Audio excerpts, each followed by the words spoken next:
بسم الله الرحمن الرحيم. الحمد لله رب العالمين، والعاقبة للمتقين، والصلاة والسلام على سيد المرسلين وعلى آله وأصحابه أجمعين. أما بعد، أعوذ بالله من الشيطان الرجيم. بسم الله الرحمن الرحيم. اهدنا الصراط المستقيم صراط الذين أنعمت عليهم.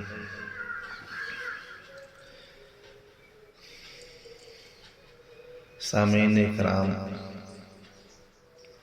آج کی گفتگو کا موضوع ہے امام رازی رحمت اللہ علیہ کی نجات کا واقعہ۔ آیت پاک جو سورہ فاتحہ کی میں نے آپ کے سامنے پڑھی ہے، یہ در حقیقت اللہ کی جانب سے بندوں کو ہدایت کی بہت ہی اہم دعا سکھائی گئی ہے۔ اللہ تعالیٰ چونکہ اپنے بندوں کے اوپر رحیم بھی ہے، کریم بھی ہے، شفیق بھی ہے، عطوف بھی ہے، رؤوف بھی ہے، اس لیے اس نے اپنے کرم کی شان کو ظاہر کرتے ہوئے بندوں کے اوپر یہ شفقت فرمائی کہ ان کو ہدایت کی دعا سکھائی کہ مجھ سے ہدایت مانگنے کا طریقہ یہ ہے، اس طرح دعا مانگو، اہدنا الصراط المستقیم، یا اللہ ہمیں سیدھے راستے کی رہبری فرما دیجیے، ہمیں سیدھا راستہ دکھا دیجیے، وہ صحیح اور سیدھا راستہ، سچا راستہ، منزل رسا راستہ جو آپ کے انعام یافتہ بندوں کا اور انعام یافتہ بندہ اور انعام یافتہ حضرات کون ہیں وہ آپ جانتے ہیں۔ صراط الذین انعمت علیہم من النبیین والصدیقین والشہداء والصالحین، قرآن پاک کے اندر ہے، اولئک الذین انعم اللہ علیہم من النبیین والصدیقین والشہداء والصالحین۔ انعام یافتہ بندے اللہ کے انبیاء ہیں، صدیقین ہیں، شہداء ہیں اور صالحین اور نیک حضرات ہیں۔ یہ وہ حضرات ہیں جن کے اوپر اللہ کے انعامات کی ہمہ وقت بارش ہوتی رہتی ہے، جو اللہ تبارک و تعالیٰ کی رحمتوں کے سائے میں ہمیشہ رہتے ہیں۔ اللہ کی رحمت ان کو ڈھانکے ہوئے رہتی ہے۔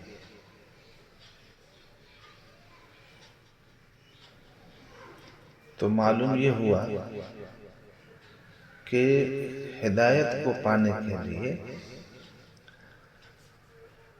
اہل ہدایت کا راستہ اپنانا ضروری ہے، اور اہل ہدایت انبیاء کے بعد یہی حضرات ہیں جو آپ کے سامنے بیان ہوئے، اور فی زماننا ہمارے دور میں صالحین ہیں، نیک حضرات اللہ کے عاشقین ہیں، اولیاء اللہ ہیں، ان کی صحبت، ان کی معیت، ان کا راستہ اور ان کی اتباع ہدایت کو پانے کے لیے ضروری ہے، لازمی ہے، واجب ہے۔ اس کے بغیر آپ چاہے کتنے ہی بڑے علامہ ہو جائیں، وقت کے شیخ الحدیث ہو جائیں، لیکن آپ کو اللہ کی معرفت مکمل حاصل نہیں ہوگی، آپ کو ہدایت ملے گی لیکن وہ ہدایت جو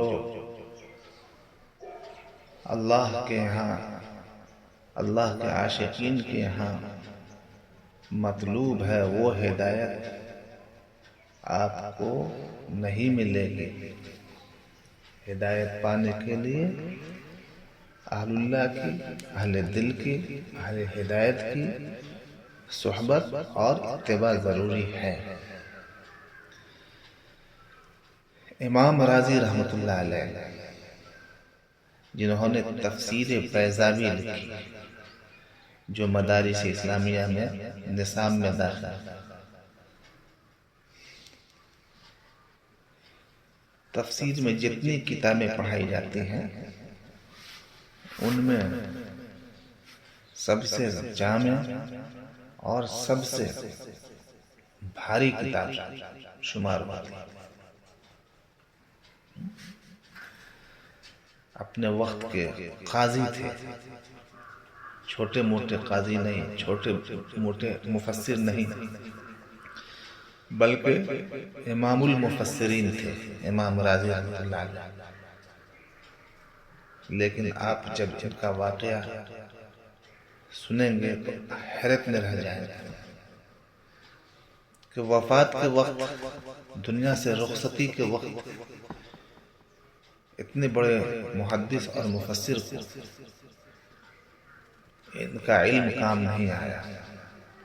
اگر کام آیا تو اللہ کی معرفت کا وہ حصہ، اللہ کے تعلق کا وہ حصہ جو انہوں نے حاصل کیا تھا کسی اہل اللہ کی نظر سے اور توجہ سے۔ اسی لیے کہتے ہیں نہ کتابوں سے، نہ وعظوں سے، نظر سے دین پیدا ہوتا ہے، بزرگوں کی نظر سے۔ حضرت حکیم الامت مولانا اشرف علی تھانوی رحمۃ اللہ علیہ نے اپنے ایک وعظ میں فرمایا، میں بقسم کھاتا ہوں کہ اطمینان اور تسلی اسی سے ہوتی ہے کہ میں اللہ اور اس کے رسول صلی اللہ علیہ وسلم کے حکم کو بلا دلیل مانتا ہوں۔ اسرار و حکم کے در پہ ہونے سے پوری تسلی نہیں ہوتی۔ امام راضی رحمۃ اللہ علیہ جو بہت معقولی اور فلسفی ہیں، متکلم بھی بڑے درجے کے ہیں،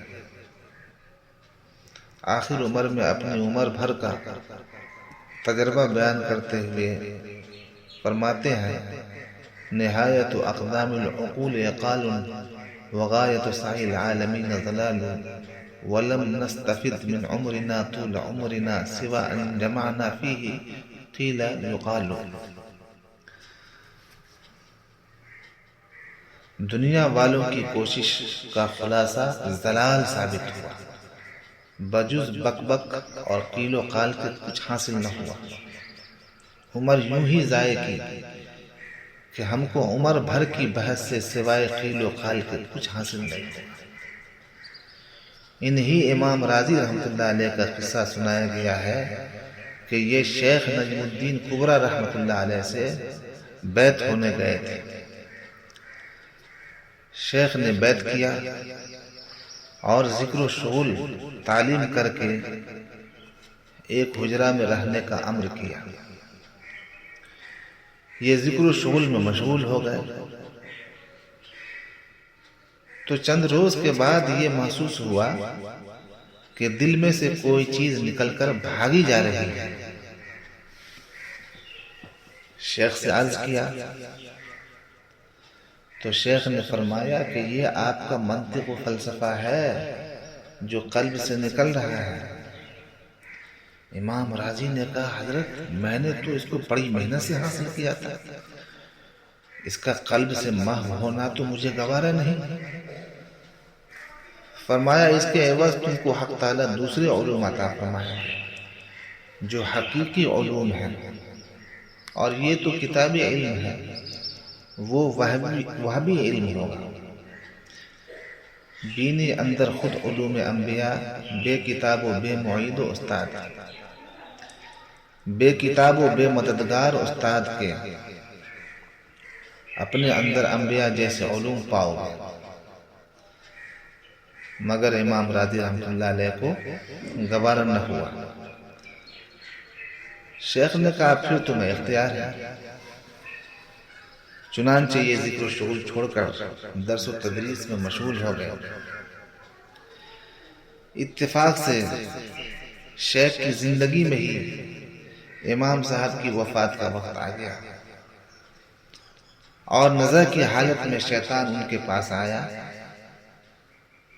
اور اس نے کہا تم دنیا سے جا رہے ہو تو توحید بھی سالم لے چلے ہو؟ کہا ہاں الحمدللہ میری توحید سالم ہے۔ شیطان نے کہا ذرا مجھے بھی تو بتلاؤ، تمہارے پاس توحید کی کیا دلیل ہے؟ امام راضی رحمۃ اللہ علیہ نے کتاب التوحید کے 100 دلائل لکھے تھے، وہی سنانا شروع کر دیے، اور شیطان کمبخت نے ایک ایک دلیل کو توڑنا شروع کیا، یہاں تک کہ ان کے تمام دلائل کو توڑ دیا۔ تو اب امام راضی کا رنگ فوق ہو گیا۔ شیطان نے کہا یہ تو آپ کی توحید کا حال تھا جو رکن اعظم اسلام ہے، جس میں آپ جہل مرکب کے اندر مبتلا تھے، اس پر دوسرے مسائل کو بھی قیاس کر لو۔ یہ واقعہ شیخ نجم الدین پورا کو منکشف ہو گیا۔ اس وقت شیخ وضو کر رہے تھے۔ امام راضی رحمۃ اللہ علیہ کی پریشانی دیکھ کر شیخ گھبرائے اور فرمایا کہ اس وقت ایک بہت بڑا عالم کا ایمان خطرے میں ہے۔ ایک خادم جو حضرت کو وضو کرا رہا تھا بولا کہ حضرت آپ پھر دستگیری فرمائیے۔ شیخ رحمۃ اللہ علیہ نے اسی جگہ سے ایک چلو پانی امام راضی کی طرف پھینکا، حالانکہ وہ بہت دور دراز فاصلے پر تھے، مگر شیخ کی کرامت تھی کہ حق تعالیٰ نے وہ چلو بھر پانی امام راضی کے منہ پر پہنچا دیا، جس سے ان کے حواس بجا ہوئے۔ پھر شیخ نے کہا شیطان سے یوں کیوں نہیں کہہ دیتے کہ نامعقول میں بلا دلیل خدا کو واحد اور رسول اللہ صلی اللہ علیہ وسلم کو سچا رسول مانتا ہوں۔ بطور کرامت یہ آواز بھی ان کے کان میں پہنچی، جیسے حضرت عمر رضی اللہ تعالیٰ عنہ کو جمعہ کا خطبہ پڑھتے ہوئے منکشف ہوا کہ لشکر اسلام دشمن کے نرغے میں ہے اور دشمن غالب ہوا جا رہا ہے۔ تو حضرت عمر نے خطبہ ہی میں جوش سے فرمایا یا ساریۃ الجبل، اے ساریہ، یہ ساریہ جو ہے نا سردار لشکر کا نام ہے، پہاڑ کی پناہ لو۔ اور حق تعالیٰ نے یہ آواز مدینہ سے لشکر اسلام میں پہنچا دی جو اس وقت شام یا عراق میں تھا، اور حضرت ساریہ نے حضرت عمر کی آواز سن کر پہاڑ میں مورچہ پر قبضہ کر لیا، جس کے بعد دشمن کی قوم کے حوصلے پست ہو گئے اور لشکر اسلام کو فتح ہوئی۔ ایسا ہی یہاں ہوا، اور امام راضی رحمۃ اللہ علیہ نے شیطان کو بھی جواب دیا کہ او نامعقول، میں بلا دلیل خدا کو واحد اور رسول اللہ صلی اللہ علیہ وسلم کو سچا رسول مانتا ہوں۔ یہ جواب دینا تھا کہ شیطان دم دبا کر بھاگا، اور حضرت شیخ نے خادم کو بشارت دی الحمدللہ امام راضی رحمۃ اللہ علیہ شیطان کے جال سے نکل گئے۔ سچ ہے دست پیر از غائباں کوتاہ نیست، دست او جز قبض اللہ نیست۔ ترجمہ: پیر کا ہاتھ توجہ غائبوں سے کوتاہ نہیں، اس کا ہاتھ سوائے اللہ کے دوسرے کے قبضے میں نہیں۔ اس میں علم غیب کا دعویٰ نہیں کہ معاذ اللہ پیروں کو مریدوں کا حال ہمیشہ معلوم ہو جاتا ہے، بلکہ بات یہ ہے کہ یہ حضرات مقبولان الہی ہیں، تو جو ان سے وابستہ ہوتا ہے اللہ تعالیٰ اس کو محروم نہیں رکھنا چاہتا، جس کے طرق مختلف ہوتے ہیں، اور ان میں سے ایک طریقہ یہ بھی ہے کہ بعض اوقات اللہ تعالیٰ ان مشائخ کو کشف کے ذریعے سے اطلاع دے دیتے ہیں اور ان کو حکم دیتے ہیں کہ اس شخص کی امداد کرو، اور کبھی شیخ کو اطلاع بھی نہیں ہوتی، کوئی لطیفہ غیبی شیخ کی صورت میں آ کر مدد کر جاتا ہے۔ بس اصل یہ ہے کہ اگر ابتلا اللہ کی طرف سے ہے، اللہ کی طرف سے وارد ہے، تو لطفاً انہی کی طرف سے درمان بھی ہے، یعنی علاج بھی ہے۔ درد از یار است و درمان نیز ہم، دل فدائے او شد و جان نیز ہم۔ بیماری دوست کی طرف سے ہے اور علاج بھی، اس پر میرا دل فدا ہے اور حال بھی، یعنی بیماری بھی وہی دیتے ہیں اور نسخہ بھی وہی پلاتے ہیں۔ یہ ہر وقت کا مشاہدہ ہے کہ اس طریق میں روحانیت میں جال بھی ہے اور ان کے کاٹنے کی قینچیاں بھی ہیں۔ چنانچہ امام راضی رحمۃ اللہ علیہ کو اللہ تعالیٰ نے ایک بیماری دی کہ شیطان نے ان کو پریشان کر دیا، تو اس کے ساتھ دوا بھی نازل کی کہ شیخ کو کشف ہو گیا۔ شیخ نے خادم کو اس حال پر مطلع کیا، اس نے امام صاحب کی سفارش کی، دستگیری فرمائی۔ شیخ کو جوش ہوا کیونکہ وہ معذور من اللہ تھا، اور انہوں نے باطناً بھی توجہ کی، جس سے امام راضی کے قلب سے وساوس و خطرات رفع ہو گئے، اور ظاہری اعانت بھی کی کہ وہ جواب تعلیم کیا جس نے شیطان کے جال تار تار کر کے توڑ دیا۔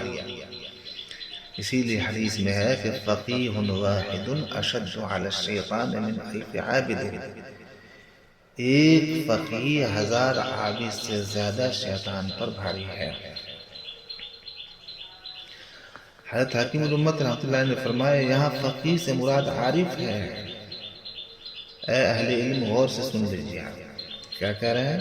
یہاں فقیہ سے مراد عارف ہے جو مقاصد شیطان سے واقف ہو، کیونکہ جزیات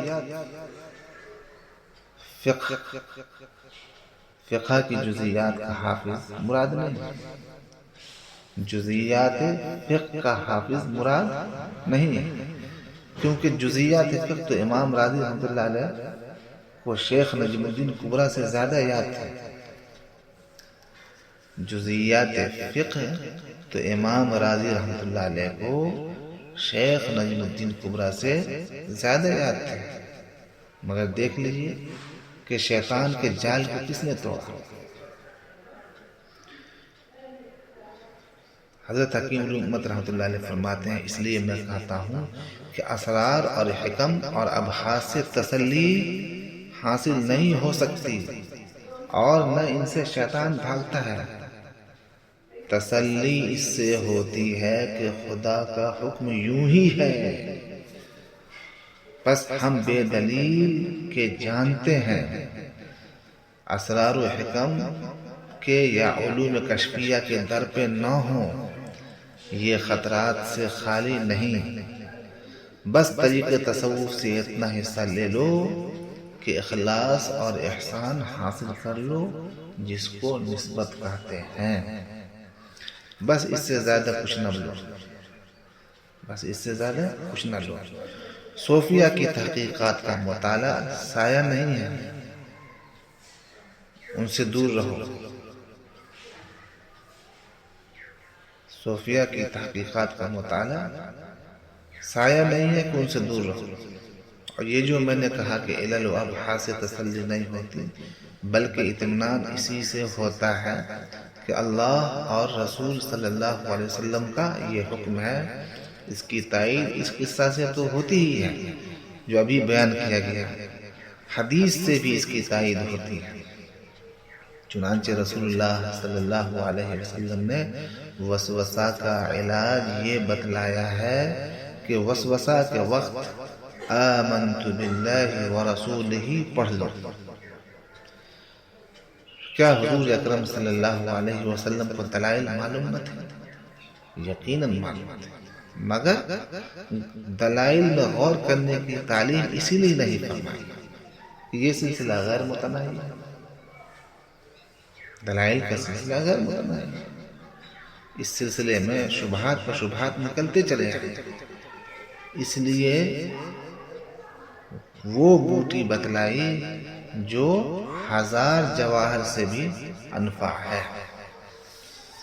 ماشاءاللہ. وسوسہ کا علاج کیا بتایا؟ آمنت باللہ ورسولہ. 100 دلائل پیش کر دو، شیطان سب کو توڑ دے گا. اور جب تم یہ کہو گے کہ میں اللہ پر اور اس کے رسول پر ایمان لے آئے، بس اب مجھے عمل کرنا ہے، بس شیطان بھاگے گا دم دبا کر. تو اصل چیز کیا ہے؟ اخلاص پیدا کرو اور اپنے مشائخ اور اللہ کی صحبت کو اختیار کرو، ان سے محبت پیدا کرو، ان کے لیے اپنے دل کے اندر عظمت پیدا کرو. انشاءاللہ تمہیں کامیابی ملے گی، ہدایت ملے گی. ہدایت کا راستہ تمہارے لیے آسان ہو جائے گا، ہدایت کی منزل کو پانا تمہارے لیے سہل ہو جائے گا. اللہ تبارک و تعالی ہمیں بھی اور آپ کو بھی ہدایت کاملہ عطا فرمائے، اخلاص عطا فرمائے، اور اپنے عاشقین کے طریق کو اپنانے کے توفیق عطا فرمائے. آمین یا رب العالمین. وصلی اللہ وسلم علی سیدنا محمد وعلی آلہ وصحبہ اجمعین برحمتک یا ارحم الراحمین والحمد للہ.